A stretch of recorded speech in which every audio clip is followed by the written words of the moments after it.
Bismillahirrahmanirrahim. Second session of this seminar, how to promote the study of the Quran among women. Quran करीम को औरतों के दरमियान किस तरीके से राइज किया जाए और उसकी अमली तदाबीर क्या क्या होंगी, इस मौजू के ऊपर बहुत अहम ये सेमिनार है। आज के जो सेशन है उस सेशन की सदारत doctor Faiza Abbas, director UGC फरमा रही हैं। सबसे पहले मैं कुछ इस सेशन के जो नाम हैं वो नाम आपके सामने पेश करना चाहता हूँ, जिसमें मिसेज अक्सा नौशाद, जिनका टॉपिक है ख़वातीन में मुताले कुरान के फ़रूग़ की अमली तदाबीर। सेकंड है मिस्टर मोहम्मद आशिर। थर्ड पे हैं मिस्टर नूरुल हुदा। फोर्थ पे हैं मिसेस फरहत फातिमा। 5 पे हैं मिसेस आयशा मरवा। 6 पे है डॉक्टर ज़ियाउद्दीन। 7 पे हैं डॉक्टर तौसीफ़ अहमद सदीक़। ये वो लोग हैं जो आज अपने अपने मकाले पेश करेंगे और एक नाम डॉक्टर ज़ाहिरा अशरफ खान हैं। मैं सब लोगों का खैर मक़दम करता हूँ, इस्तक़बाल करता हूँ और टाइम की बुनियाद के ऊपर मैं आपको एक चीज़ अर्ज़ कर दूँ कि 7 मिनट्स इस सेशन के टाइम मुतय्यन किया गया है। कोशिश होगी जो भी पार्टिसिपेंट जो शुरका सेमिनार हैं वो अपने वक्त पर अपना मकाला ख़त्म कर दें। मैं शुरू करता हूँ सदर मोहतरम की इजाज़त से। मिसेज़ अक्सा नौशाद साहिबा से गुजारिश कर रहा हूँ कि वो अपना मकाला पेश करें। इनके मकाले को वालेकुम अस्सलाम। नहमदुहु व नसल्ली अला रसूलिल करीम व अला आलिहि व अस्हाबिहि व ज़ुर्रिय्यतिहि अजमाईन, अम्मा बाद। मुअज़्ज़ज़ सामिआत और दीगर मुंतज़िमीन, अस्सलामु अलैकुम। उम्मीद है कि आप तमाम ईमान और सेहत की बेहतरीन हालत में होंगे। मेरा ताल्लुक़ जामिअतुल फ़लाह कुल्लियतुल बनात मिलेनियम आज़म तरफ से है। सबसे पहले तो अल्लाह रब्बुल इज़्ज़त का हज़रत शुक्र एहसान है कि अल्लाह ताला ने हमें ना सिर्फ अशरफ मखलूक़ात बनाया बल्कि हर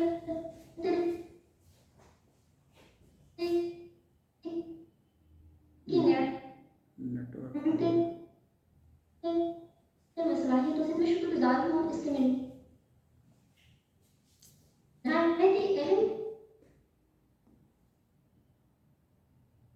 नेटवर्क इशू है, देखिए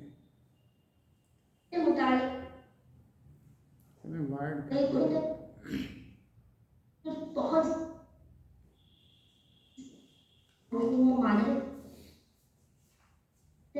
चूँकि ज़कात की कैद होने की सूरत में इसके हक़ को अदा करना बहुत मुश्किल था मेरे लिए। मैंने अपने इल्म और सलाहियत कल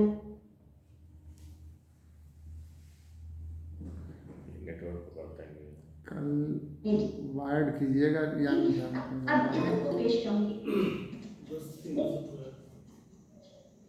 चूँकि इस्लाम में ख़वातीन का मुकाम और मर्तबा वाज़ेह है, इन्हें इल्मी व अमली हर तरह की सरगर्मियाँ अंजाम देने की इजाज़त है। इनके हुकूक व फ़राइज़ सब मुतय्यन कर दिए गए हैं, लेकिन मुकाम हैरत व अफसोस है कि इनके बारे में और अपने और फ़राइज़ सब गलत बयानी और गलत फहमी का शिकार हैं।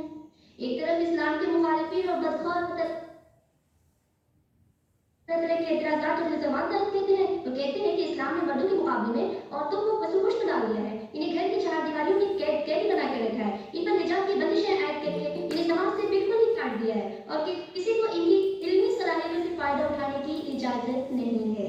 जाहिर है कि ये और इस तरह के दीगर एतराज़ात इस्लाम की सही तालीमात के नावाकिफ़ियत का नतीजा है। लेकिन दूसरी तरफ ये भी एक तल्ख़ हकीकत है कि इस्लाम के नाम लेवाओं ने इस्लाम में ख़वातीन के मुकाम और मर्तबे का सही तारुफ़ नहीं कराया है।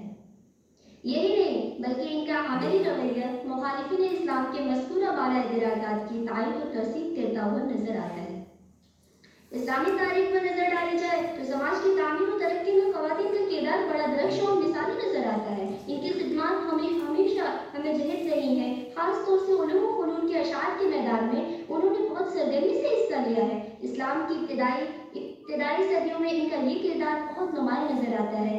इल्म की नस्ल दर नस्ल मुंतकिल होने में ख़वातीन ने अहम किरदार निभाया है। उन्होंने कुरान करीम हिफ्ज़ किया है, हिफ्ज़ कराया है, तशरीह और इल्म क़िराअत में महारत हासिल की है और दूसरों को ये फ़न सिखाया है, अपने शयूख से दूसरों तक पहुँचाया है। फ़िक़्ह में उन्होंने महारत हासिल की है और अपने फतावा के ज़रिए उलूम की रहनुमाई की है। ज़हन व तसव्वुफ़ में शोहरत हासिल की है और वाइज़ व इरशाद की महफ़िलें सजाई हैं। गर्ज़ ये कि उलूम व फ़नून व ख़ास तौर पर इस्लामी उलूम का कोई शोबा ऐसा नहीं है जिसमें ख़वातीन पेश ना रही हो, लेकिन अफसोस आज हालात इसके बिल्कुल बरअक्स नजर आता है। मैं आप लोगों के सामने अल्लामा इकबाल रहमतुल्लाह अलैह के चंद अशार पेश करना चाहूँगी। वो ये कि तुझे आबा से अपनी कोई निस्बत हो नहीं सकती कि तू गुफ्तार वो किरदार तू साबित भी सही आया। गवाती हमने जो इस्लाम से मीरास पाई थी, सुरैया से ज़मीं पर आसमान ने हमको दीवारा। मुअज़्ज़िज़ सामियात, आज जब हालात का मुशाहिदा किया जाए तो इस बात की ज़रूरत बहुत शिद्दत से महसूस होती है कि ख़वातीन में मुतालिए कुरान की अमली तदाबीर क्या होनी चाहिए। मेरा जो ज़ाती नज़रिया है वो ये कि ज़्यादा से ज़्यादा दर्स व तदरीस हो, ऑनलाइन हो या ऑफलाइन हो, दोनों तरह से जैसे पॉसिबल हो। ख़ास तौर से इज्तिमाई मुताला का नज़्म हो। ज़्यादा से ज़्यादा मुताला किया जाए उन किताबों पर जो उभारती है आपको मुताले कुरान पर, और तफासिर से इस्तेफादे की पूरी कोशिश की जाए। मुताले कुरान का तज्ज़ियाती व तनक़ीदी मुताला किया जाए। समाजी, माशी, सियासी मौज़ूआत पर कुरान व हदीस की रोशनी में बहस की जाए। सीरत नबवी के मुख्तलिफ पहलुओं पर असर हाजिर के तनाजुर में तहक़ीक़ की जाए।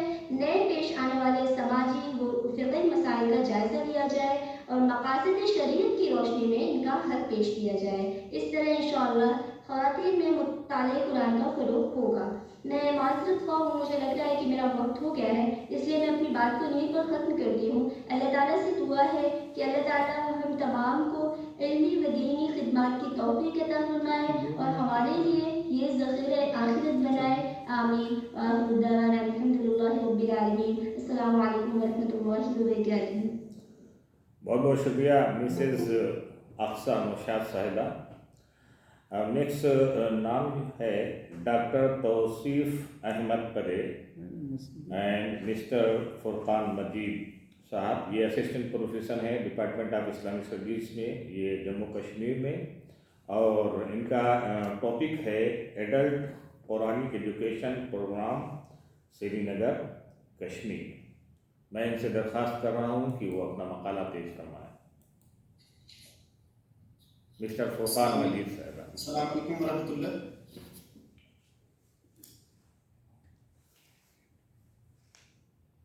वालेकुम सलाम। मैं अपनी प्रेजेंटेशन शेयर कर सकता हूँ? Yes yes, go ahead. Okay, you please wait a while.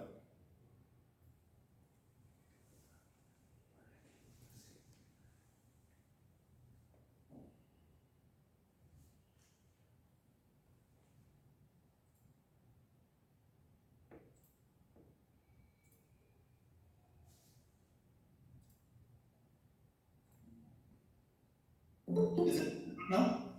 No. Yes, now it is coming. Okay, thank you very much. Respected Chair and other dignitaries, Assalamu alaikum wa rahmatullahi wa barakatuh. Just a reminder that the title of my dissertation is, my topic is Adult Quranic Education Program, KANCQS, Srinagar, Kashmir, and its contribution in promoting the study of the Quran among Muslim men and women. Since this is an organized effort, and it's very empirically, to know that who is the founder of this institution. May I inform you that the founder of this program, this Quranic program, is Professor Kalimullah Khan, a former collegiate lecturer, who although came from a Muslim background, but studied extensively comparative religions and other related sciences, especially which are related to Islamic theology and philosophy, cosmology, and other related fields. Since due to the time constraints, I will briefly go to the historical development of adult Quranic education program. This program was actually formed in 1977-78, and it was independent. But what we can say that some of the units of AQAP were set up in the Srinagar state, and the first participants of this program were including only friends of Karimullah Khan. Then, coming to the reasons that why this program was established, the first and the foremost reason is that what Karimullah Khan actually himself believes that to remove the barrier of knowing the Arabic language, as Khan believes himself that most of the population, approximately, if we talk about the presence of the Muslims, among 1.8 billion Muslims around the globe, very minority among those people are able to understand the language of the Quran, that is Arabic. So he thought that why to let the knowing of Arabic language or acquaintances with the Arabic language to be a barrier that is in understanding the Quran. So he started this program with this objective that let those who are not well versed in Arabic language will come to Quran and try to understand this Quran. So far as this Quran, as it is mentioned there in the slide, that this was an educational program and made for adults only. Why? Because Karimullah Khan believes that he admits himself that he is not psychologically so competent to address the Quranic message to kids. Though it is a fact that there is no mention of age in the Quran to understand its in-depth meaning. So Karimullah Khan thought that let us start this program from adults. So far as the vision of this Quranic program is concerned, as Karimullah Khan points out about two very important ayat of the Quran. The first one is Bismillahir Rahmanir Rahim. وَكَذَلِكَ جَعَلْنَاكُمْ أُمَّةً وَسَطًا لِتَكُونُوا شُهَدَاءَ عَلَى النَّاسِ وَيَكُونَ الرَّسُولُ عَلَيْكُمْ شَهِيدًا. Thus we made of you an ummah justly balanced, that you might be witness over the nations, and the message of witness over yourself. This was the first inspiration that Karimullah Khan took as a vision, so that he started to propagate, to disseminate the message of the Quran. Similarly, the next ayat is there on your screen. This was a motivation. With this vision, he came forward. But with this vision, he was, his intention was to start with the systematic study of the Quran, which remains the primary goal of adult Quranic education program. Now, briefly, if we talk about the study circle of adult Quranic education program, as I already mentioned that there is no age bar in adult Quranic education program.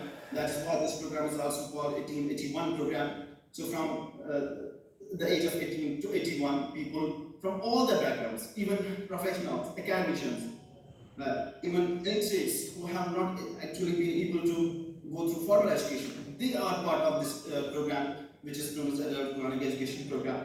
But at the same time, participants like who are well versed, from scholars, research scholars, qualified professionals, they are also part of this program.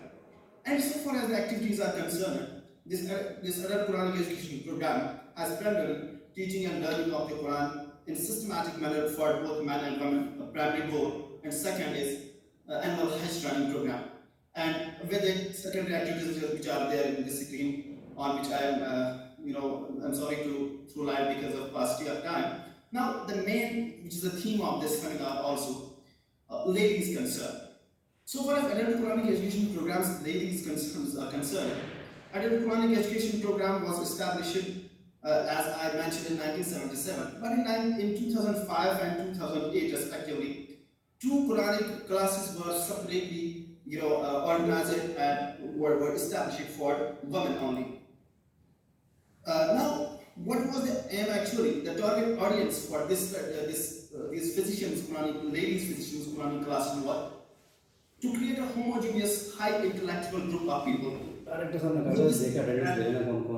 AQEP aimed to start ladies physicians class, Quranic class, to fill the gap that I think you have exceeded your time limit already. So you need to conclude now. Okay, thank you. Let me conclude with this that so far as adult Quranic education programs, ladies fictions class is concerned, or classes are concerned, they are both for men and women. There are equal chances are given. Their teaching and learning methodology is equal, which is going to the according to the tafsir traditions, and same way participation of students Quranic class is concerned. So participation from 18 to 81 is women, they are given equal opportunities so that they can participate in this program. And again, the last feature which I want to mention is that AQEP gives equal weightage to women, that they can also choose the language that they want and in which they are capable to understand the Quran, which is present in Kashmiri, English and Urdu, and ladies physicians class are going on in English language only. So this is, and all these classes are conducted in offline and online both modes, and materials are being provided to them, and they are being given equal opportunity to study the Quran in as their class. We have many classes. So what I want to conclude is that women in AQEP are given equal importance to studying the Quran parallel to their men classes. So this is what I wanted to convey, and this is what AQEP is doing for women to promote the Quranic education among women. Thank you very much for giving me a chance to express these things. I hope that you will find details in the paper. Thank you very much. Thank you, Mr. Furqan Majid. Next participant is Mr. Muhammad Ashir, Jamia Madinatul Noor, Kerala. His topic is Empowerment and Promotion of Women Scholarship of the Quran, Models of the Study of the Quran in Malabar among Women. Assalamualaikum warahmatullah. Distinguished dignitaries, especially the Chairperson, Dr. Faiza Abbasi, and Mr. Hamid Miyan, Assistant Professor of Muslim fellow speakers. Unfortunately, I couldn't join from my device, and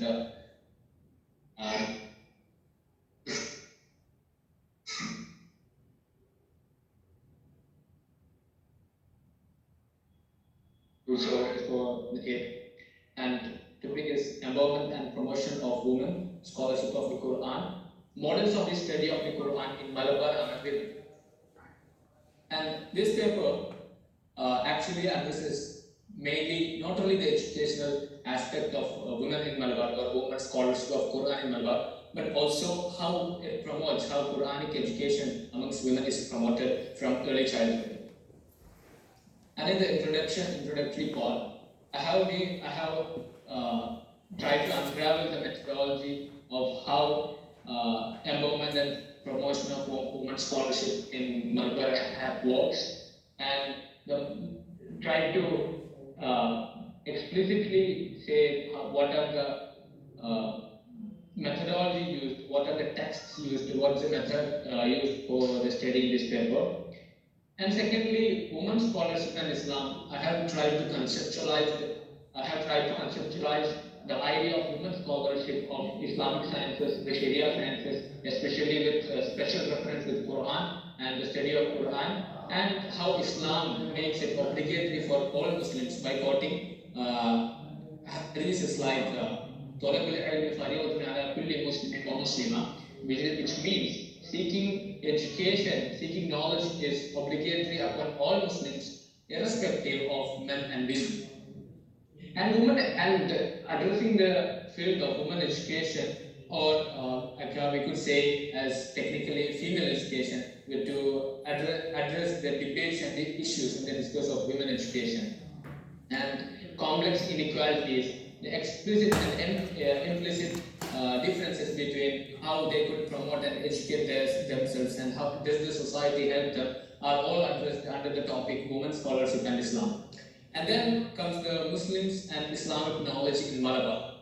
In that part, I tried to explore the history of Muslims in Malabar since the inception of Islam in the 7th century into Malabar, and how Islam became an emancipated force amongst the folks of Malabar, like how class identity is worked and the clashes between them. And with references, especially with references of travelers like Ibn Battuta and other scholars, I have also tried to explore the role of women in education of Islam. And this is the most important part of my paper, in identifying women's places from Othupalli to madrasas. In the late 18th century, from the late 18th century, you could see a phenomenon or an educational institution called Othupalli, which is an adjacent space of most who are children. Boys and girls come to learn Islamic education. And Othupalli itself means like a word which denotes school in modern term. And at that point, we could see that girls were denied of writing and getting the skill of writing, but they could learn to read and recite Quran and also be able to transmit Quran through oral traditions. And then came the Darsi system, Darsi and Nizami system. It was in the early 1920s, after some people who went to Hyderabad Nizami and studied the Nizami system and implemented that in Kerala and Malabar especially, and women were completely excluded from that space. And then came, after the independence period, post-independence, we could see that madrasas coming into evolving. It is not the madrasa or the term madrasa used in Malabar is not very similar to the kind of madrasas in North India, but the madrasas in Kerala like institutions like for elementary education and primary education of Islam, where they would take the basic recitation, studying of Islamic sciences like Aqidah, Tariq and other sciences. It is not similar to the madrasas. We could see that higher educational colleges in North India is very different. And in madrasas we could see a more equality, where girls and boys get more spaces to study. And it was in the late 1920s, and many factors were happening, because in the Darsi system, the Nizami system, we could not see much women, because there were many factors like colonial resistance against powers. Women were rendered as they didn't deserve to study higher education in Islam, and many debates are included in that part. And how the empowerment and promotion of women's scholarship of Quran happens in Malabar in current perspective or current times is very important to know. And firstly, to fill the gender gap between men and women, institutions of advanced studies for Islam were built in Kerala. And secondly, it created opportunities to combine the study of Islamic sciences with professional and academic courses like medical and the law courses. Then thirdly, we could see that employment opportunities were provided for learned women scholars. And finally, online facilities for promoting the study of Quran among women has also got a good leverage in Kerala and Malabar region, which has facilitated the learning of Quran amongst women. And to examine these ideas, we could see that to fill the gender gap, people like more progressive Muslim scholars, even though they are coming from traditional Muslim backgrounds, they have tried to establish institutions where women participation is managed and women participation was required as a prerequisite for continuing education, providing education. And third, women from girl child children from lower educational families with lower income were promoted to study in Muslim managed institutions like MES, which is Muslim Educational Society. It was founded in 1960s, and now they are running more than 60 institutions, including medical colleges and law colleges. And we could see, and secondly, opportunities to combine the study of Islam with modern studies was the most important part which we should assert as how women became emancipated through the efforts to study Quran. Because when they become this alima or else we could see that when they become the medical professional doctors, they could also pursue Islamic studies and become alima and also become hafiz of Quran. Time is over. Okay. Please conclude your And- paper. Okay, and so these are the main debates that I have included, how Muslim scholars have dealt with it, and unfortunately I once again apologize for not making my technical part very correct, and I hope you could understand. And in the conclusion part, I have included a brief idea with summary of what I have tried to explore in this paper, and I have used many references, including many papers of sociologists plus historians, which have dealt with the Muslim participation and Muslim women engagement with Quranic studies. And that's all from me. Thank you. Assalamu alaikum. Thank you very much, Mr. Muhammad Ashir. Next participant is Mr. Nurul Huda from Jamia Al Faruq Al Islamia, Siddharth Nagar. His topic is خواتین میں مطالعہ قرآن کے فروغ کی عملی تدابیر. You can start now. جی آپ شروع کر رہے ہیں. جی جی وعلیکم السلام. الحمد لله رب العالمين والصلاة والسلام على سيد الأنبياء والمرسلين وعلى آله وصحبه أجمعين ومن تبعهم بإحسان إلى يوم الدين. سب سے پہلے میں سینٹر اس کے تمام منتظمین اور تمام ذمہ داران کا شکریہ ادا کرتا ہوں جنہوں نے یہ بہترین سیمینار منعقد کیا. اس کے بعد پھر میں اپنا مقالہ مختصر شکل میں پیش کرتا ہوں. موضوع مقالہ ہے خواتین میں مطالعہ قرآن کے فروغ کی عملی تدابیر. انسانی تخلیق کا مقصد اللہ کی عبادت ہے. انبیاء کرام کی بعثت اور آسمانی کتابوں کے ساتھ عظیم رسولوں کی آمد صرف اسی لیے ہوئی کہ یہ مقصد ہمیشہ انسان کے منظور نظر رہے اور اس کا تعلق اس کے خالق سے ٹوٹنے نہ پائے. جب تک انبیاء کرام کا سلسلہ مسعود جاری رہا، دنیا انسانیت کو وما ارسلنا من رسول الا بلسان قومه ليبين لهم کے تحت دین کے احکامات ان کی اپنی زبان میں موصول ہوتے رہے اور مخلوق کا خالق سے تعلق جڑتا اور مضبوط ہوتا رہا، یہاں تک کہ آخر رسول محمد صلی اللہ علیہ وسلم ایک آفاقی اور دائمی شریعت اور ہمیشہ کے لیے رہنمائی زندگی لے کر تشریف لائے. یہ عظیم کتاب ضلالت و جہالت میں ڈوبی ہوئی انسانیت کے لیے کشتی نور ثابت ہوئی. رب کریم کا یہ کتابی تحفہ انسانی زندگی کا دستور، ہدایت کا منشور اور راہ جنت کا نور تھا.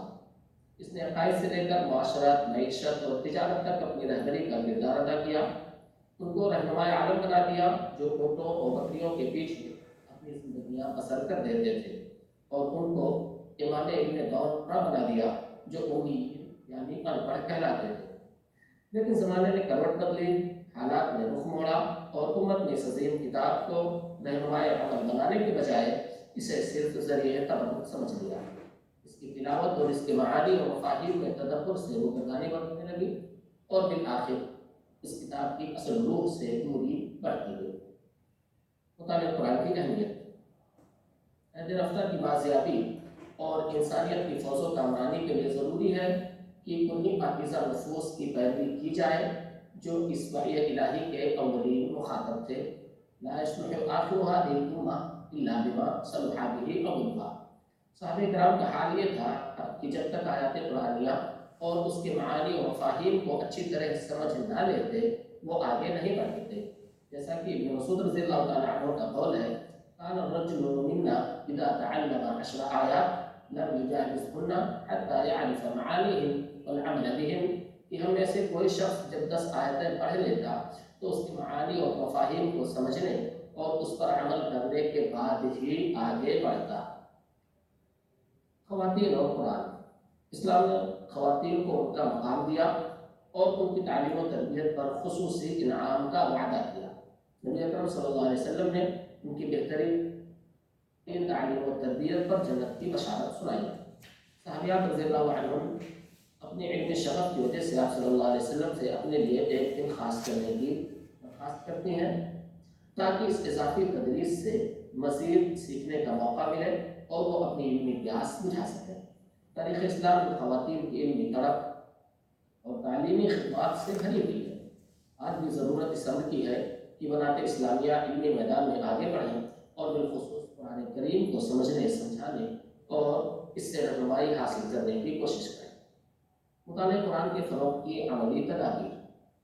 تمام اہمیتیں اور فضیلتیں اسی وقت معنی خیز ہو سکتی ہیں جب ان کو عملی جامہ پہنانے کی کوشش و تدبیر کی جائے۔ خواتین میں مطالعہ قرآن کو فروغ دینے کے لیے ضروری ہے کہ انہیں اساس اسلام کتاب و سنت کی طرف راغب کیا جائے اور قرآن کے ذریعہ لوگوں کے عقائد و اخلاق میں آنے والی تبدیلیوں کی طرف توجہ دلائی جائے۔ ذیل میں چند امور کا تذکرہ کیا جا رہا ہے جنہیں بروئے کار لا کر کچھ اہم اقدامات کیے جا سکتے ہیں۔ نمبر 1، مساجد میں عورتوں کے لیے انتظام۔ بلا شبہ مسجد اور قرآن کا انتہائی گہرا تعلق ہے۔ مجتمع قوم فی بیت من بیوت اللہ یتلون کتاب اللہ ویتدارسونہ بینہم الا نزلت علیہم السکینہ وغشیتہم الرحمہ وحفتہم الملائکہ وذکرہم اللہ فی من عنده۔ جو لوگ اللہ کے گھروں میں سے کسی گھر میں اللہ کی کتاب کی تلاوت کرتے اور اس کی تعلیم میں مصروف ہوتے ہیں ان پر سکینت نازل ہوتی ہے اور رحمت انہیں ڈھانپ لیتی ہے اور فرشتے انہیں گھیر لیتے ہیں اور اللہ ان کا ذکر اپنے پاس موجود فرشتوں میں کرتا ہے۔ مخلوق کا خالق سے سب سے گہرا لگاؤ اس کے گھر میں ہی پیدا ہو سکتا ہے۔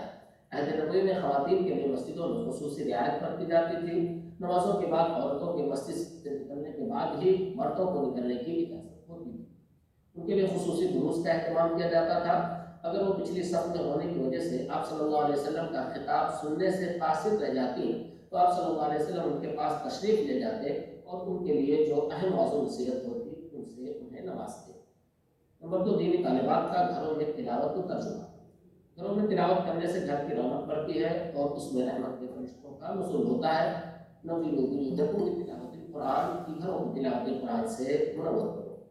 اگر طالبات گھروں میں تلاوت و ترجمہ کے لیے کچھ وقت خاص کر لیں اور اپنے گھروں میں اس طرح کا ماحول بنائیں تو گھر کی دیگر خواتین بھی یقیناً اس طرف راغب ہوں گی اور ان کے اندر جذبے مطالعہ قرآن پیدا ہوگا۔ نیز اس کا مثبت اثر گھر کے علاوہ دیگر قرابت دار خواتین تک بھی پہنچے گا اور ان میں بھی شوق مطالعہ پروان چڑھے گا۔ نمبر 3، چھوٹی چھوٹی صورتوں کی تشریح۔ وہ صورتیں جو عام طور پر نماز میں پڑھی جاتی ہیں ان کی تشریح اور تفسیر کے لیے کچھ اقدامات کیے جانے چاہیے۔ مثلاً مختلف اداروں میں زیر تدریس معلمات یا دیگر فارغ التحصیل لڑکیاں اپنے گھروں میں خواتین کو وقتاً فوقتاً اکٹھا کر کے انہیں ان صورتوں کے معانی اور مفاہیم سمجھائیں، انہیں قرآن فہمی کی اہمیت سے آگاہ کریں اور ان میں اس جذبے کو پروان چڑھائیں تاکہ ان میں مزید شوق پیدا ہو۔ نمبر 4، سورہ نور وغیرہ کی تفسیر۔ یقیناً ہر شخص کو اپنے مسائل سے فطری دلچسپی ہوتی ہے۔ اس کے مسائل پر توجہ دی جائے تو اسے فرحت و خوشی حاصل ہوتی ہے۔ عورتوں کے مسائل اور ان کے سلسلے میں جو احکامات قرآن مجید میں موجود ہیں اگر ان کی وضاحت ان کے سامنے کی جائے تو اسے بڑے انہماک سے سنتی ہے اور یہ انہماک انہیں مزید سننے اور جاننے پر آمادہ کرتا ہے۔ ہمیں ان کے لیے ایک پروگرام مرتب کرنا چاہیے جس میں سورہ نور، سورہ نساء، سورہ احزاب اور سورہ طلاق وغیرہ کی آیات کی تفصیل و تشریح ہو اور قرآن میں ان کے لیے جو اہم حقوق مذکور ہوئے ہیں انہیں اجازت کیا جائے۔ نمبر 5، مختصر خلاصہ بیان کر دیے، ٹائم آپ کا ختم ہو رہا ہے۔ جی، خواتین کے حقوق تلفی کے اعتراضات کا قرآنی جواب۔ یقیناً خواتین اسلام کو جن حقوق سے سرفراز کیا گیا ہے پہلے کسی تہذیب میں اتنے حقوق انہیں کبھی نہیں ملے، باوجود اس کے اسلام پر بیجا اعتراضات کی بھرمار رہتی ہے۔ قرآن میں ان کے جو اہم حقوق بتائے گئے ہیں ان آیات کی تفسیر کرنے کے بعد خواتین کے اندر مزید اپنے حقوق جاننے کا جذبہ رہتا ہے اور ان کے اندر تفسیری مطالعہ کا ذوق پروان چڑھتا ہے۔ نمبر 6، سیرت کی کتابوں کا مطالعہ۔ خواتین کے اہم قصے کہانیاں اور عظیم شخصیات کی زندگی کے حالات پڑھنے کا خصوصی ذوق ہوتا ہے۔ قرآن کریم میں گزشتہ قوموں کے حالات اور انسانی تاریخ کا حصہ موجود ہے اور نبی صلی اللہ علیہ وسلم کی زندگی قرآن کریم کی عملی تفسیر تھی۔ سیرت کی کتابیں مثلاً ریح المختوم وغیرہ کے مطالعہ سے قرآن فہمی کی خواہش بڑھتی ہے اور آیات کا سیاق و سباق جاننے کی چاہت میں اضافہ ہوتا ہے۔ نمبر 7، قرآن مسابقات۔ کچھ ایسے قرآنی مسابقات منعقد کیے جائیں جو طالبات اور خواتین کے لیے خاص ہوں۔ ان میں کچھ ایسی آیات اور صورتوں کو خاص کیا جائے جن کا تعلق خواتین سے ہو یا اسلام کی حقانیت پر دلالت کرنے والی ہو یا اخلاق حسنہ پر ابھارنے والی ہو۔ اس سے ذوق مطالعہ بڑھے گا اور اسلام کی حقیقی و سچی تعلیمات جاننے کی چاہت میں اضافہ ہوگا۔ اسی طرح مختلف قرآنی کورسز مرتب کر کے آن لائن سیریز یا آف لائن عارضی کلاسوں کے ذریعے بھی انہیں قرآن سے مربوط کیا جا سکتا ہے۔ اللہ تعالیٰ خواتین اسلام کو سرچشمہ اسلام سے سیرابی حاصل کرنے کی توفیق بخشے۔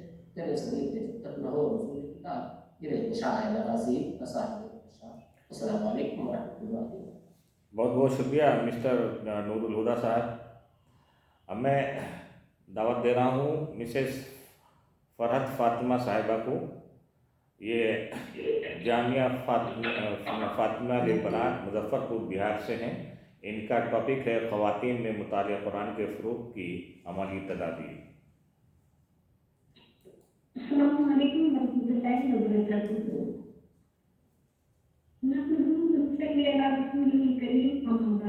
میں جامعہ فاطمہ للبنات کی درجہ خدیت کی طالبہ ہوں.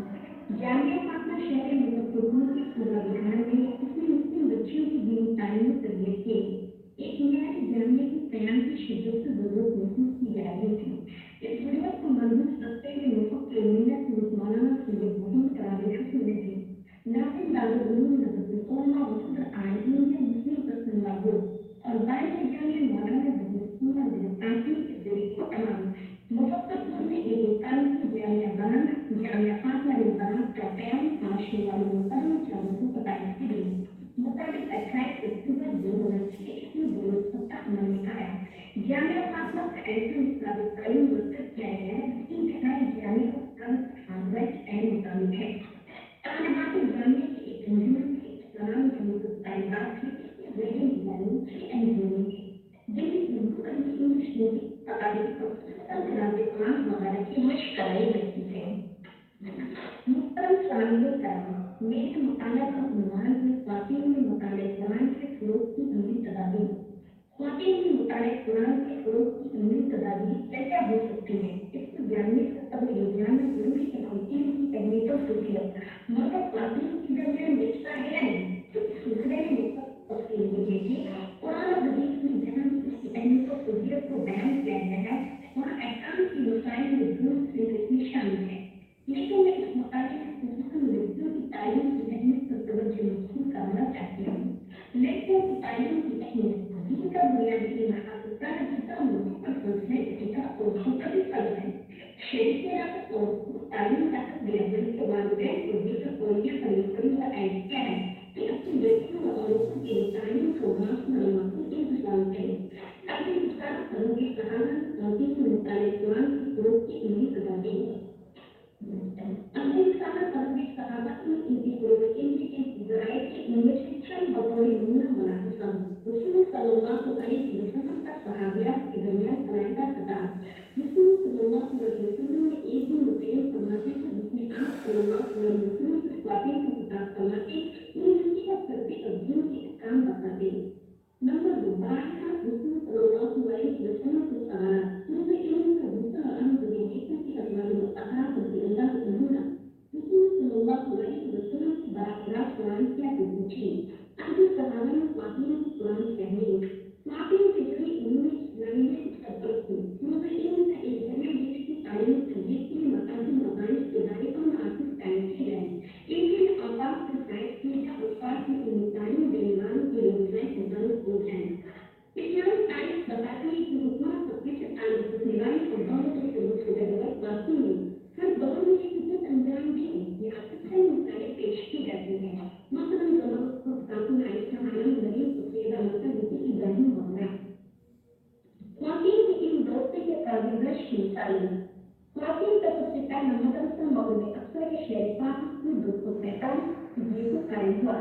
اس جامعے کو بنی فاطمہ بنت محمد عبداللہ بیگم تعمیر کرائی. بنی بنت محمد عبداللہ بیگم محترمہ نعیمہ بنت عیس بنت احمد سعید بنت الملک غالبہ بنت محمد وغیرہ کے قابل ستائش خدمات انجام دی. بنی صالح بن پاک میں تفسیر و علم قرآن میں صاحب تصانیف خواتین. بنی صالح بن پاک کی یا وہ خواتین کا پرسپیکٹا پڑھیں جنہوں نے کہ مکمل یہ جزئی تفسیر لکھی ہے. انہیں بیگم سردست کی ابو ہاشمی یاقوب دیگر قرآن خدمات لینا بختیار شیخ محترمہ قاسطی نے بنا زیردان قرآن کا ترجمہ کیا. خدا کے کلام یہ ہے کہ اسلامک تاریخ سے مطالعہ کی یہ بات بخوبی معلوم ہوتی ہے کہ فروغ علم خواتین کا کردار بردرشن اور مثالی رہا ہے. لوگوں نے کی اشاعت کے عمر کو سرگرمی سے حصہ لیا ہے اور خود حوصلہ دست اور ذہن سے علم حاصل کیا. اسلامیات کے میدان میں جو خدمات انہوں نے انجام دیے وہ قابل ستائش ہیں. معروف طریق میں دیگر रोशनी ख्वातीन ने अहम दीनी नकीले खिदमत अंजाम दी, इस्लामियत और कुरानियत की दिलचस्पी ली और उन्हें महारत ताम हासिल करके उनको जज्बा का सबूत पेश किया। आज भी अजब मिल्लत और ख्वातीन इस्लाम सहाबियात और ताबियात और दीगर नामवर मुस्लिम ख्वातीन की तरह हिम्मत और हौसला शौक कर मेहनत से इल्म हासिल करे तो उनका मुस्तकबिल वैसे रोशन और तामदार हो सकता है जैसे कि उलूम का माजी दृश्य रोशन रहा है। तमाम तरह से आसना भी जरूरी है। नंबर 1 डिस्कस हिम्मत और ख्वातीन इस्लाम की ऐसी जहाँ तमाम दुनिया के साथ हो नंबर मजालिस कुरानी के इंसान हफ्तावारी और माहाना दुस्तरानी मिलत इस्लाम के लिए कुरान मजलिस में इनकार इन मजलिस में कुरान मातबीक हमें और कुरान के तर्जुमे और कुरान की तफसीर और मुताले कुरान की फरोग में अमली तदाबीर ज़रूरत और अहमियत पर जोर देना।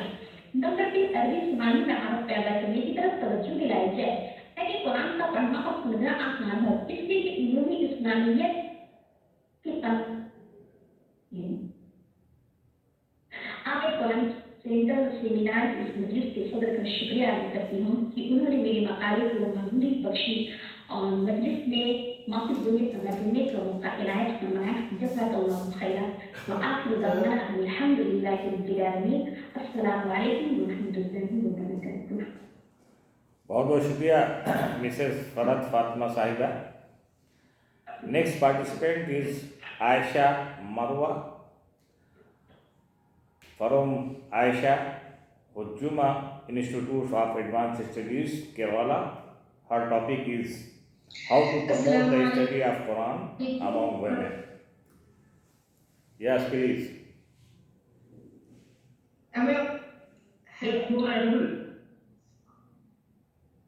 Mrs. Aisha Mrwa. Assalamualaikum warahmatullahi wabarakatuh. Alhamdulillah, salatu wassalamu ala ashrafil makhluqin wa ala alihi wa sahbihi ajma'in, amma ba'd. Respected dignitaries and all of who are present here, today I would like to put forward my presentation on this topic, how to promote the study of Quran among women. First of all, I would like to say the importance of the study of Quran. Allah subhanahu wa ta'ala created us human beings, as you all know, different from all other creatures and organisms. He gave us the power of intelligence and the will to choose. Most importantly, He gave us ilm or knowledge, which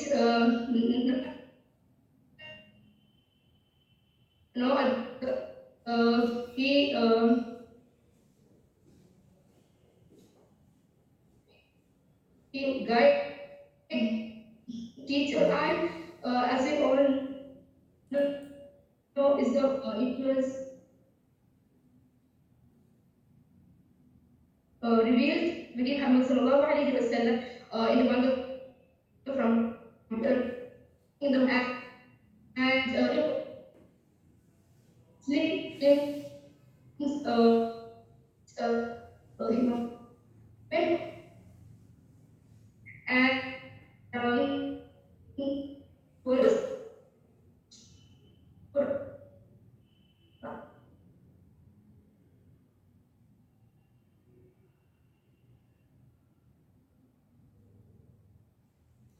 I think something to improve the ways to teach women.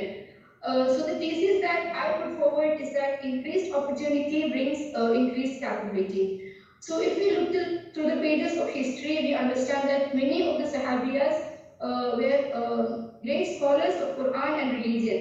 For example, if we take Hazrat Hafsat bint Umar radiallahu anha, the wife of Prophet Muhammad sallallahu alaihi wasallam and the daughter of the second caliph, Umar bin Khattab radiallahu anhu, she was the first one to among women to memorize the Holy Quran. She was very intelligent and she was very sharp and she was very wise also. It's also said that she has reported over 60 hadiths. And also, if we check through the history, we can see many eminent scholars, many women scholars, and we can see that many men scholars who, for example, I would like to say Ibn Hajar radiallahu anhu, he studied from 53 women. 53 women were his teachers. And as Sahawi, he had ijazas from 68 women, and a Suyuti, he studied from 33 women. And in the 4th century, we can find Fatima bint Abdurrahman, also known as As-Sufia, and we can find Fatima, the granddaughter of Abu Dawud. And like that, we can find many women scholars who have contributed greatly to the growth of Islam and Quran.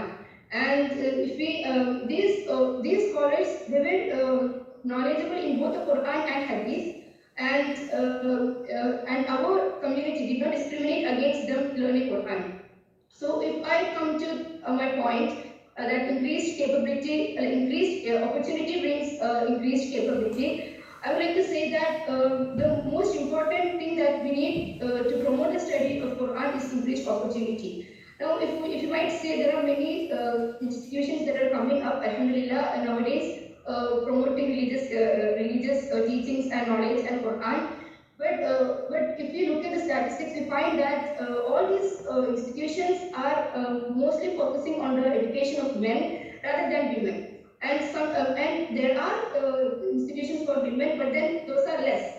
And also there is the belief of the community and their thought towards and their attitude towards women being taught.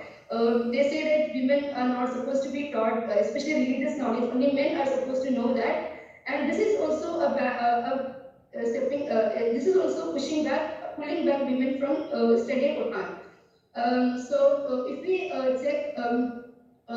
check the data, we understand that in countries like Indonesia and Saudi Arabia, in those countries, they have the community is highly religious, and they have increased opportunity for study Quran and other hadith. So the women who study Quran in those countries are also many. The number is also many. But then when we check for countries like the European countries or the American countries, we see that women who study the Quran and religious knowledge is less. Moreover, in Asia also, in many of the countries, it's comparatively less compared to the Gulf regions. So we find that this is because of lack of opportunity, and the community's belief that women are not supposed to be educated. So what I would like to put forward is that one of the most and the basic method for solving this problem is increased opportunity. So we can solve this through establishing more institutions, and it will be more helpful if it was for women alone, so that it could provide them their own safe environment and the environment that is suitable for them. And also we need to change the mind of the community that women should not be educated. We could give them self-awareness, we could give them awareness classes, and we could teach them the history of our religion, how women were scholars and how women contributed to the growth of religion. And we could also promote the learning of Quran among the teenagers, among the youth, and help them enroll themselves in these institutions and colleges. And one of the most important thing is we need to make it available for all maximum, because at an affordable cost. Because most of the institutions that we have nowadays are for selected communities and for at high cost. So we need to reduce the cost and we need to open it for all. Because I would like to say that a study of Quran, teaching and learning of Quran both has much reward. So if we provide to the teaching of Quran to a young child, and if he grows with that and if he gets reward, the reward will also be shared by us.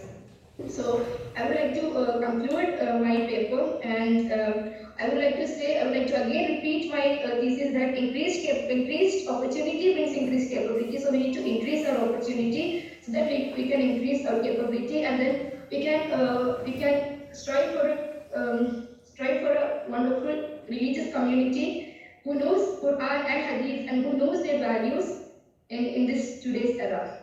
And I would like to conclude. Okay, thank you very much, Mrs. Aisha Marwa. Next participant is Dr. Jauddin, Assistant Professor, Department of Islamic Studies, AMU, Aligarh.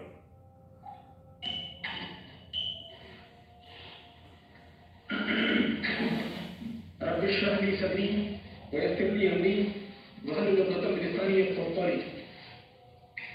صدر اجلاس doctor Faiza Abbasi صاحبہ، doctor Ayub اکرم صاحب، doctor Arshad صاحب، participants, السلام علیکم ورحمۃ اللہ۔ یہ میری بڑی خوش نصیبی ہے کہ اس بار کی 5वीं दफ़ा हामिद निज़ामी के इस प्रोग्राम में शिरकत का मौका मिल रहा है। इससे पहले 4 मकालात मैंने जामिया के तदरीस यानी कुरान टीचिंग लर्निंग के हवाले से, सिस्टम के हवाले से लिखा है, और ये 5वां मकाला है जो अरशद साहब के ख़ास तवज्जो के नतीजे में अल्हम्दुलिल्लाह 14 सफ़हात में आ गया। और ये एक तहक़ीक़ी मकाला है जो इंशाअल्लाह ताला पढ़ने यानी जब शायद होगा तो सारे लोग पढ़ सकेंगे। और ये जामिया सालिहात रामपुर में मुतालिआ कुरान का जो तरीक़ाकार है उस पर लिखा गया है। ये बात आप सब लोगों को मालूम है कि शुमाली हिंदुस्तान में 1972 में जामिया सालिहात मौलाना अब्दुल हई मरहूम रहमतुल्लाह अलैह की खास कोशिशों के नतीजे में वजूद में आया, और 1979 में इसका पहला बैच अरबिक का पहला बैच फारिग हुआ। तो इस तरह से पूरे हिंदुस्तान के शुमाल और जनूब हर तरफ के लोग ख़वातीन यहाँ आए, और इसके बहुत ज़्यादा फ़वाइद और बरक़ात पूरे हिंदुस्तान में किए गए। और इस बात की ज़रूरत है कि इसकी एक तारीख मुरतब की जाए। मुझे ऐसा लगता है कि इस पर भी बहुत कम काम हुआ है, तो मैंने सोचा कि जामिया सालिहात में जो मुतालिआ कुरान है उसके हवाले से कुछ लिखा जाए। तो मैंने अपने मकाले को 7 हिस्सों में तकसीम किया है। इसका पहला हिस्सा जो है वो, जैसा कि मैंने कहा कि यानी अपने जामिया सालिहात के हवाले से, उसकी तारीख वगैरह के हवाले से बात मैंने की है। और दूसरे हिस्से में मैंने जामिया सालिहात के जो कोर्सेज हैं और उन कोर्सेज का एक समरी तैयार की है। उसमें एक कसरी निगाह से डालने की कोशिश की उमूमी नज़र डाली है, और जो वहाँ मुख्तलिफ किस्म के दर्जात हैं, खासतौर से दर्जा हिफ्ज़, दर्जा फराइदारैन, दर्जा खुसूसी, दर्जा इब्तदाई, ये 4 कोर्सेज जो हैं वो आलिमा और प्री आलिमा से पहले के 4 कोर्सेज हैं। इसके बाद से 6 साल कोर्स चलता है। उसमें मैंने ये दिखाने की कोशिश की है कि इसमें कुरान का कितना हिस्सा है और कुरान की तालीम क्या कुछ है। इसी तरह से मेरा मुकाले का 5वां जो हिस्सा है वो यहाँ की जो कुरान की जो स्टडी होती है, कुरान की जो तालीम होती है, उसका जो मेथोडोलॉजी है, उसकी जो आइडियोलॉजी है और उसका जो सिस्टम है, उससे क्या मुराद है और क्या होता है। इस आखिरी हिस्से का कुछ हिस्सा मैं आपके सामने पढ़ना चाहता हूँ। जामिया सालिहात के तरीक़े तदरीस और मुताले में जदीद तदरीस से फ़ायदा उठाया जाता है। कदीम और रवायती तरीक़े तदरीस से ऊपर उठकर तमाम मकासद फ़िक्र की तफासिर से इस्तिफ़ादा इस इदारे की ख़ुसूसी पहचान है। यहाँ के असातिज़ा कुरान में मज़ाहिरी, आसमी, नदवी, इस्लाही और फलाही नीज़ दीगर इदारों की सनद याफ्ता असातिज़ा मसरफ़े तफ़सीर पर जलवा अफरोज़ होते हैं। चुनांचे इससे पहले कि असातिज़ा का नाम दिया है, मनहज तदरीस के हवाले से ये बात काबिल ज़िक्र है कि मौलाना हमीद फ़राही रहमतुल्लाह अलैह के शागिर्द मौलाना अमीर हसन इस्लाही की तदब्बुर कुरान जो 9 जुज़ों में है, उसके अंदर जो नज़्म कुरान है उससे खास तौर पर इस्तेफ़ादा किया जाता है। इसी तरह से बानिया दरसगाह मौलाना सुहैल साहब, चूँकि जमात इस्लामी के बानी मौलाना यानी मौलवी रहमतुल्लाह अलैह से बहुत मुतफ़िक़ है, तो उनकी तफ़हीम कुरान से भी काफ़ी इस्तेफ़ादा उन्होंने किया, और इस दीन के हवाले से उस निसाब की तदबीर और आराइश का कंस्ट्रक्शन किया गया। तो ये भी एक चीज़ रहती है, और दूसरे इदारों से भी फ़ायदा उठाया जाता है, दूसरे उलमा के आराम से फ़ायदा उठाया गया है।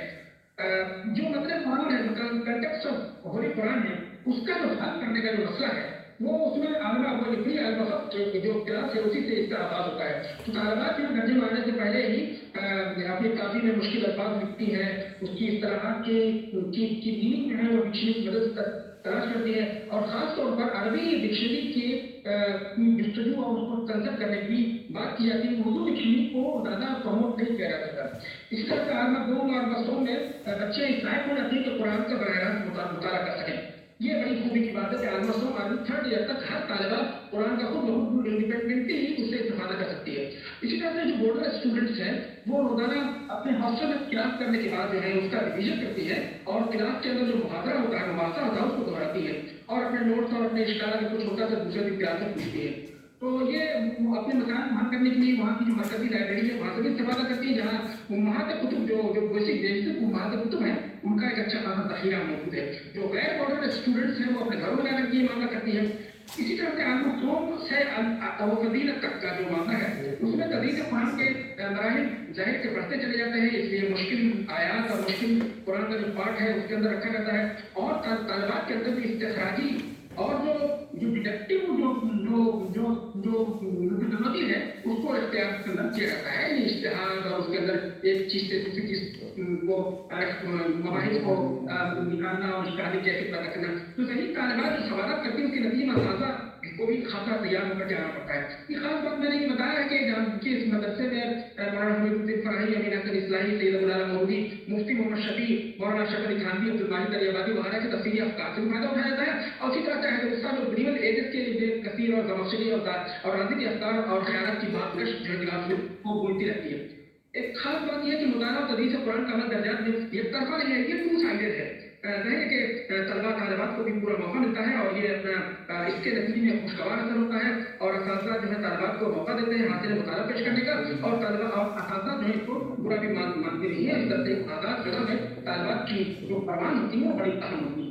मैंने जैसा जिक्र किया कि हाँ इस्तिखादी और इज्तिहादी और तहज़ीबी मुताला और मुहादरा की फ़ज़ा क्लास में और इंफरादी मुताले में बहुत ही शान आबाद है। इस बात की कोशिश की जाती है कि सूरत के मरकज़ी नुमान ये उम्मत का लफ्ज़ है, उम्मत जो है ये अल्लाह का इस्तिलाह है। खासतौर से कुरान का जो मरकज़ी और सेंट्रल जो थीम है, जो पूरे कुरान में मान लीजिए कि सूरह फातिहा है, इसका एक सेंट्रल थीम है। सूरह इखलास इसका सेंट्रल थीम तो इस तरह से पढ़ाया जाता है कि central theme from the start to the end ये इसके अंदर छाया हुआ है और कुरान की हर आयत को उससे को रिलेट किया जाए। तो ये उम्मीद तलाश किया जाता है और इस तरह से कुरान के अंदर कुरान की आयतों के जरिए इसकी तस्वीर, कुरान की आयतों की तस्वीर, अहादीस के जरिए, आसार के जरिए और कुतुब साबिक़ा के जरिए यानी इसराइल जो रिवायत है उससे भी फायदा उठाया जाता है। उसके अंदर जो गलत किस्म की चीज़ों को तरजीह भी की जाती है। दूसरी चीज़ इस इदारे का ये मकसद निहायत अहम है कि कुरान की तालीमात और अहकामात को आमली ज़िंदगी में भी तो कुरान की तालीमात को आमली ज़िंदगी में लड़कियों के अंदर लगाया जाता है और लड़कियों पर अमल करने की कोशिश करती है। एक खास बात यह है कि तफसीली मुकाबला और मुसाफा की फिजा बना रहती है और ये एक आध महीने तक ही चलता है। जैसा रिहर्सल होता है, तालिबात अपना क्लासेस में असातिज़ा और तालीम की निगरानी करती है और एक महीने तक ये फिजा होती है और आखिरी होता है उसमें असातिज़ा जो मेंबर्स होते हैं उनकी मौजूदगी में ये एक रास्ते के हारियान होते हैं, ये जो आसाब इल्म होते हैं उनके तरह एक होता है और वो उनको यानी तौसीफ़ी की असनाद भी होती है और 2003 की एक कैश पेमेंट भी होता है। इससे तालिबात जो है वो खुश होती है, उनको उसके नतीजे में वो पढ़ने लिखने का सलीका और आगे बढ़ता है। इसी तरह से दूसरी चीज़ जो है जो एक्स्ट्रा करिकुलर एक्टिविटीज़ के हमारे जो कोई मुकाबले हैं ये जो सोशल साइंसेस वगैरह में हमारे भी और कुरान की भी गिरफ्तारी रहती है उसके अंदर। तो बिल्कुल खत्म करने जा रहा हूँ इंशाअल्लाह। तो इसमें मैंने कुछ मशवरे और तजवीज़ दिए हैं जो 7-8 निगाह पर मबनी है। उनमें से मैं किसी नुक्ते को पढ़ने नहीं जा रहा हूँ यहाँ पर और मैंने आखिर में अरबी दर्जा के हवाले से खासतौर पर भी कुछ चीज़ें कही है। मैं अपने मकालत का जो इख्तितामिया है बिल्कुल इख्तितामिया उसमें एक बात कहने की कोशिश की है कि जामिया सालिहात के अंदर जो है वो पूरे निसाब में चाहे वो इब्तदाई हो चाहे तालीमी हो चाहे आला हर जगह कुरान मजीद को एक उसका प्रॉपर मकाम और उनको दिया गया ताकि हर निसाब चाहे वो मैथमेटिक्स हो चाहे सोशल साइंसेज चाहे होम साइंसेज हो चाहे एजुकेशन इन सब के अंदर कुरान की जो बर्तरी है उसको रखा गया। इस तरह भारत के तकसीमी माशरे में मसालिक और मज़ाहिब के नतीजे में जो तासुर है और जो शिद्दत पसंदी है उससे तालिबात को अलग किया जाता है और तालिबात के अंदर ये पैदा किया जाता है कि बहुत ही डेयरिंग और क्रिएटिव होकर के जो वो दूसरों से मुकाबला करने की कोशिश कर सके। और आखिरी बात यह है कि मुल्क के मदारिस निस्वा के दरमियान मोहब्बत और इत्तेफाक की फिजा पैदा करने की मैंने मशवरा दिया और इस तरह तालिबात को एक दूसरे से मुकाबला जाना के हवाले से मैंने मशवरा दिया कि ये भी होना चाहिए। तो मैं बहुत मशहूर हूँ कि आप भारत के इस कोशिश की नतीजे में सालिहात पर को एक मकाना लिखने का मौका मिल गया। मैं फिर से हामिद साहबा का और फिर लोगों का गुफ्तगू में आपने मैंने मुतालिब सुना है कि इस छोटे से वक्त में मुमकिन ही नहीं है कि मैं अपनी बातों को पूरा ना कर सकूँ, लेकिन फिर भी कुछ छोटी मोटी बातों के जरिए अगर कोई नतीजा निकाल सके तो वही इस हासिल है। शुक्रिया जज़ाकल्लाह। बहुत शुक्रिया। बहुत बहुत शुक्रिया डॉक्टर ज़ियाउद्दीन मलिक साहब। नेक्स्ट पार्टिसिपेंट है doctor Zaira Ashraf Khan, assistant professor department of Islamic studies government degree college Pulwama JNK। Her topic is in pursuit of knowledge a case study of Muslim women scholar in acquiring religious knowledge। And she is the last participant. Yes. Last participant. Okay, please go ahead, Dr. Zaira. Assalamu alaikum wa rahmatullahi wa barakatuh, everyone. Esteemed Chairperson, Dr. Faiza, all the organizers of the session and the event. I'm Zaira Khan, heading the Department of Islamic Studies at UGCHRDC, and the topic of my presentation is In Pursuit of Knowledge, a case study of the women scholars of the past.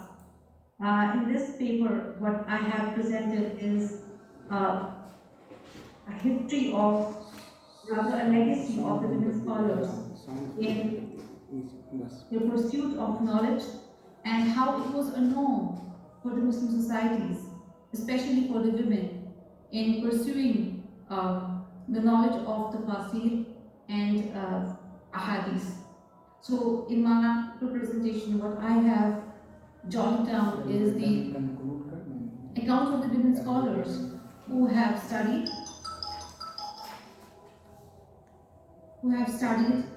and learned from the scholars of their times.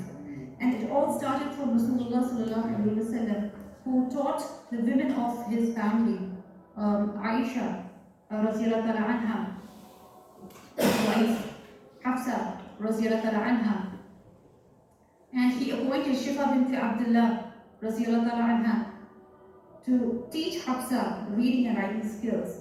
So this legacy of Rasulullah sallallahu alaihi wasallam, it was continued by the women of his time.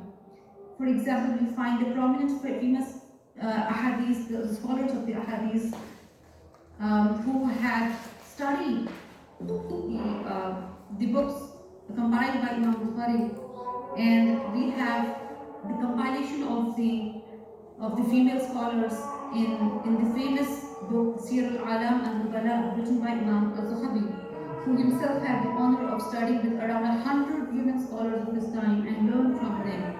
Tarikh Baghdad, which is authored by Khatib Baghdadi, it documents the account of accomplished personalities and scholars and notables of Baghdad, and it includes the women as well.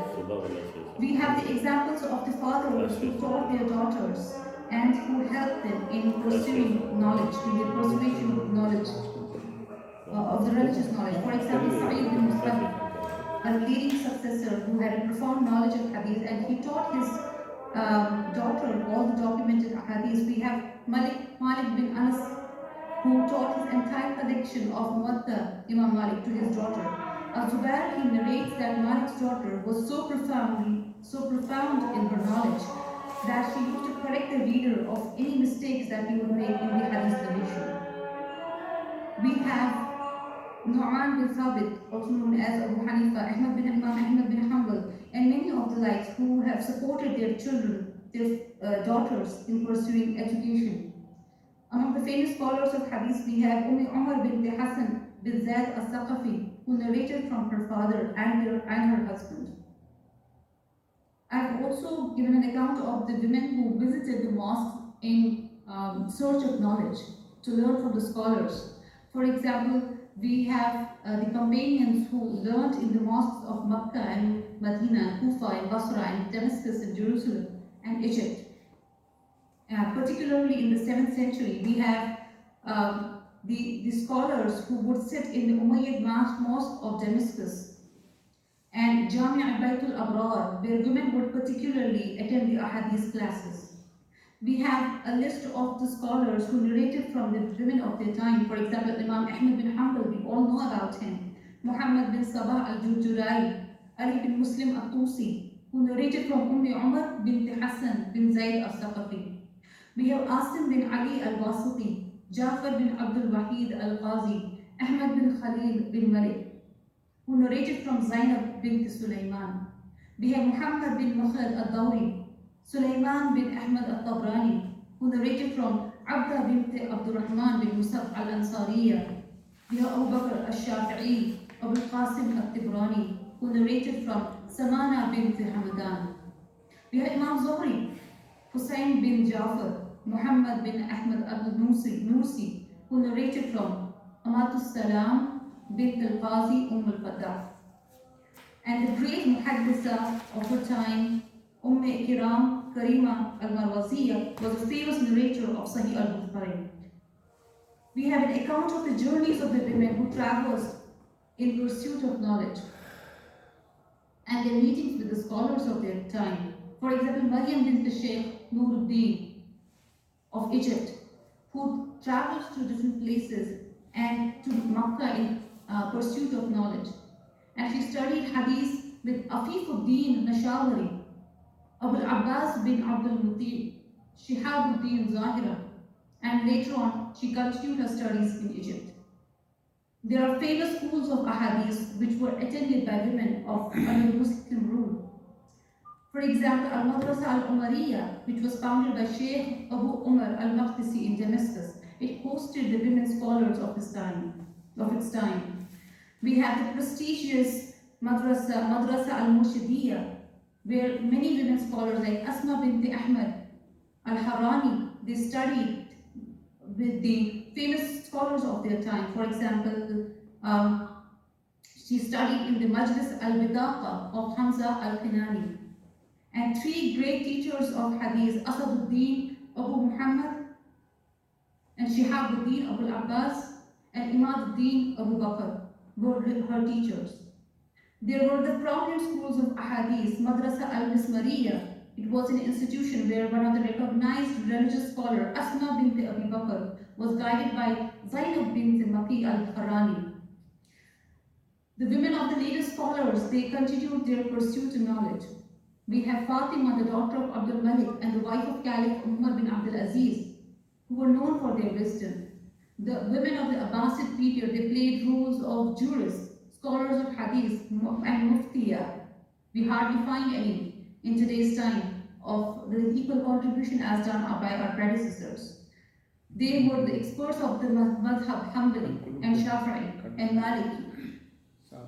We have the many who were the teachers of Imam Shafi'i, like Kulsum, the daughter of Ali bin Abi Talib, Sauda bint Amara, Aisha bint Talha, Nafisa bint Hassan, and many of the time. So I would like to conclude my presentation with this, that what we need to do is we need to revive the legacy of learning and investing our time in the religious pursuits, because it was no stereotype in the past for women to be the scholars of Quran and Hadith and Fiqh, and we need to revive that legacy. Thank you so much. Thank you very much, Zara Ashraf Khan Sahiba. Participant is over. Chairperson of this session, Dr. Faiza Abbasi Sahiba, I request to conclude and view on these sessions. Please start now. Thank you, Dr. Ayub, and thank you, Dr. Arshad, for being there. It certainly was, I must say, it was a very enriching experience for me to sit through all these 8 presentations made here today. It's wonderful that from Kashmir to Kerala, north to south, and from a wide range of the northern belt, from the western part of UP up to Bihar, we have had participants present their papers in this conference. The topic of this conference is very pertinent, and indirectly this has been raised quite rightfully by many of our delegates. How to promote the study of Quran amongst women. Most of our presentations have indicated the strong, rich, and long-lasting tradition of women scholars, women Sahaba, Muhaddisa, Mufassira, contributing to the study of Quran.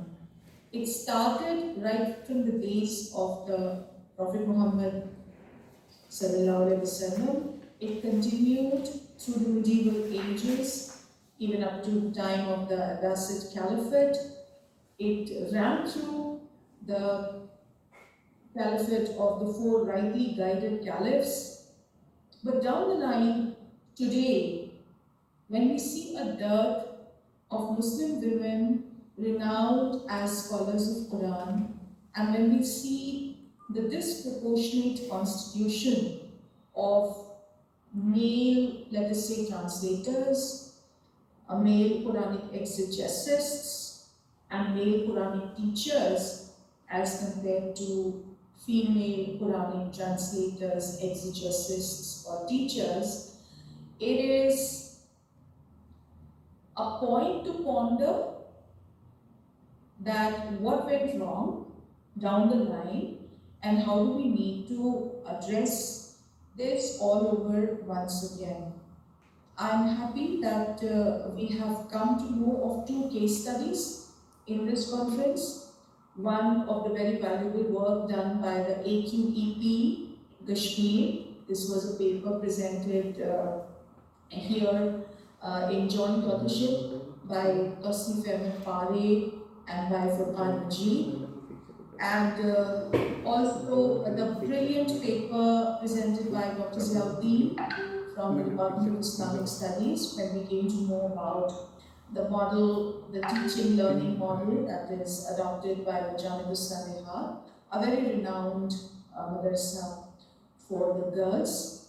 We were enlightened in 6 more papers by Aqsa, Naushad, and Muhammad Bashir, and Nurul Huda, and Farad Fatima, and Aisha Marwa, and lastly by Zaira Ashraf Khan on the contribution of Muslim women to the large body of literature that we have on Quran, to the services of the Muslim women in the promotion of the studies of the Quran. So we have a very strong background of women participating in the grand, noble exercise of promoting the message of Quran.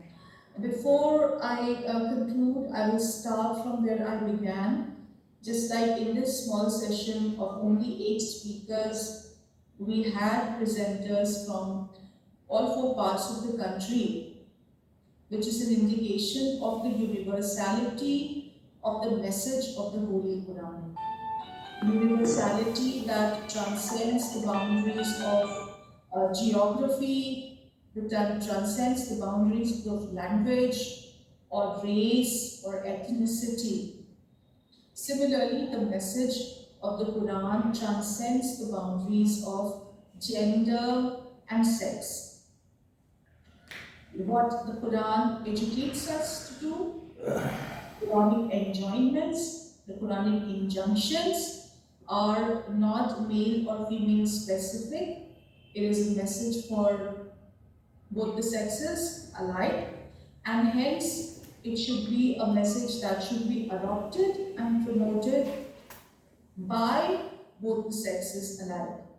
The case studies presented here today were very encouraging. I was also happy to learn about the work done in the Malabar region by this paper presented by Muhammad Ashir, and the tradition of having a small school sort of thing associated with the mosques.